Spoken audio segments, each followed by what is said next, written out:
यति ही मानव। पर क्या वह केवल एक जंगली प्राणी है या फिर एक रक्षक, एक साधक या एक यक्ष?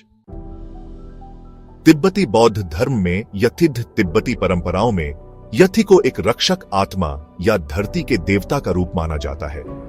ऐसा माना जाता है कि यति केवल उन्हीं को दिखाई देता है जो आध्यात्मिक रूप से शुद्ध और आत्मनियंत्रण में होते हैं। कुछ लामा बौद्ध संत मानते हैं कि यति वास्तव में एक तपस्वी साधक है और अब वह प्रकृति की रक्षा करता है। भूटानी और नेपाल की लोक कथाएं। भूटान में यति को मिगोई कहा जाता है, जिसका अर्थ होता है मानव जैसा प्राणी। भूटानी संस्कृति में यति को इतना पवित्र माना जाता है कि सख्त संरक्षण कानून बनाए गए हैं ताकि उसकी जगहें सुरक्षित रहें। क्या यति एक यक्ष हो सकता है? यति और यक्ष में समानता है।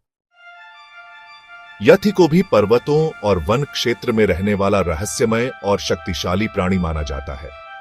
यक्ष भी शक्तिशाली और डरावने होते हैं। लोक मान्यताओं में यति कभी कभी प्रकृति का रक्षक होता है, जो यक्षों के दायित्व से मेल खाता है।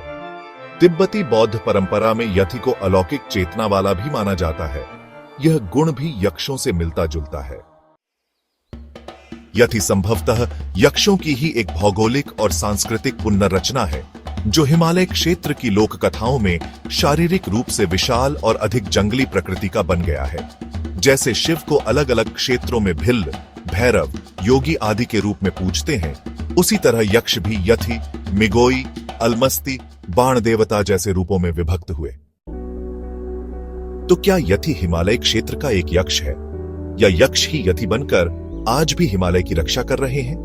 उत्तर एकदम स्पष्ट नहीं, पर संकेत यही है कि जब मानव अहंकार से भर जाए, प्रकृति तब यति या यक्ष के रूप में प्रकट होकर रक्षा करती है।